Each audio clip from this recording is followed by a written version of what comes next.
stories when have fighting bout. You know, who could win.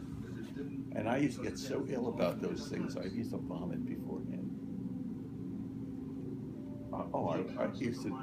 I would go in the bathroom and just vomit beforehand. That's just, I hated it. Huh. And that was a good story. Sandy liked it. And there's some other stuff there, I guess. And of course, the stuff you went over today with me, they're all from the book, Yeah. the second part. And it's interesting stuff of how, mainly how I got involved with drugs and mental disease. Yeah. It's pretty interesting. And then I had one about my feelings and stuff. If ever I do any more writing, it'll either be a mystery story I've thought about for years. I would like to assemble that. Or maybe another issue of not so much what happened, Mike, but my feelings about things. Yeah. Which is probably the most difficult thing to put down on paper. Why is that? Well, you're exposing your feelings. Yeah. Well, it's a bold thing to do. So. Even the stories I've written, many of them have revelations of things. You know? Yeah. And in many ways, that's what the purpose of the writing is. Sure. I don't know quite how Danny and Peter responded to the book. I really don't know. Oh, they loved it. Did they? Oh, yeah. Yeah. They really thought it was cool. Yeah.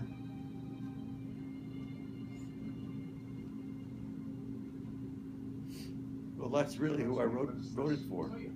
So tell me, in this mystery, you said you wanted to write a mystery. Do you actually have... I have this story in my mind. That's what I was going to ask you. Have you written an outline? I mean, what? No, the outline is in my mind. So give me the back of the book synopsis that you would see if you walked into a bookstore, and they don't, of course, want to give away the plot, but in a paragraph on the back cover, well, what would it be? It revolves about when I first worked on chlorpromazine, the first drug that was really effective in schizophrenia.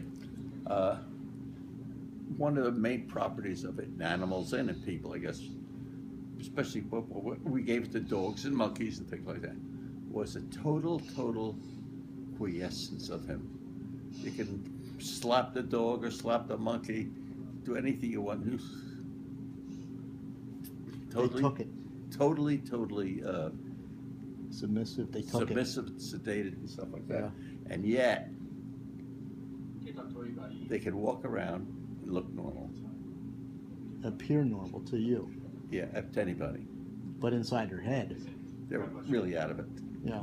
All their regression is totally suppressed. Really? Yeah, that's no question about it.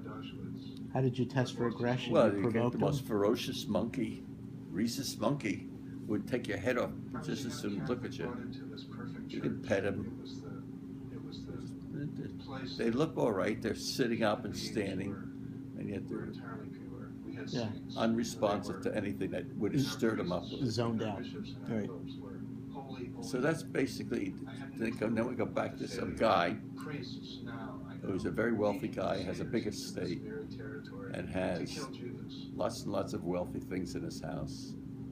And he has guards around, and mostly they have a lot of very mean dogs roaming all around the outside of the house in the thing. And if anyone dares so much put their foot inside the fence of that thing, they rip them apart. So the idea is put this drug in some meat and throw it over the fence. And they would eat it all. And the dose is just enough, not quite enough to knock them out, but just enough to really... So no one would ever know. Yeah. And you go ahead, and instead of attacking the dogs, they follow you with licking the tail or something. Yeah. Go in, do your dirty work, come out. The police come in the next day or whatever. They said, well, where were the dogs? They're all out there walking around the whole grounds. We have so many. we can't understand it, so it can't, and nobody could have possibly come in. And so the mystery is, how did anybody get in the house past these dozen dogs who were ferocious? I get it. So it had to be an inside job, Yeah. which it wasn't. And it built a story around that. Very good. Yeah. Do you know how it ends? I had to decide whether the crooks would get away with murder, leave it that way, or turn it around and eventually they get caught. I haven't figured that out yet. What would be a better ending? Yeah. Yeah. That's a good story, and you could really work it up. Would there be a heroine in this story? No. Oh, a hero? You mean a hero? A heroine. I don't know. Some tall, sultry woman, right? The farmer's wife. The priesthood, I thought at the time, was a step away from war. And I've been thinking about this ever since 1955, when we realized what it really was. So my God, that's like 45, 55. So it's like 57, 58 years this story's been in my mind. Time to write it. Yeah, that's what I'm thinking of next. Now, you know what you should do? You should write down. That's what I have to do tonight, as a matter of fact, is for the Purim play. But you should do the same thing. You write down the main structure.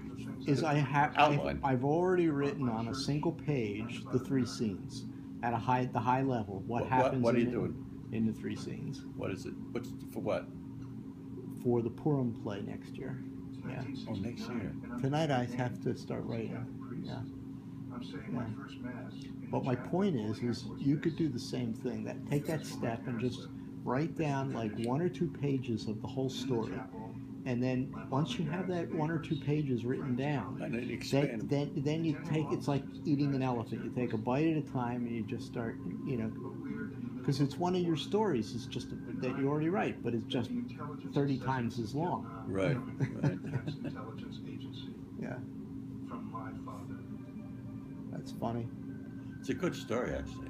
I think so. And I don't remember anyone ever writing anything like that. One generation against another. Yeah, they could turn into a movie with Tom Cruise. Yeah, right. He'd be the leader of the gang that feeds the dogs. My cousin, delicious. Yeah, it is. I recognize the name. Yeah.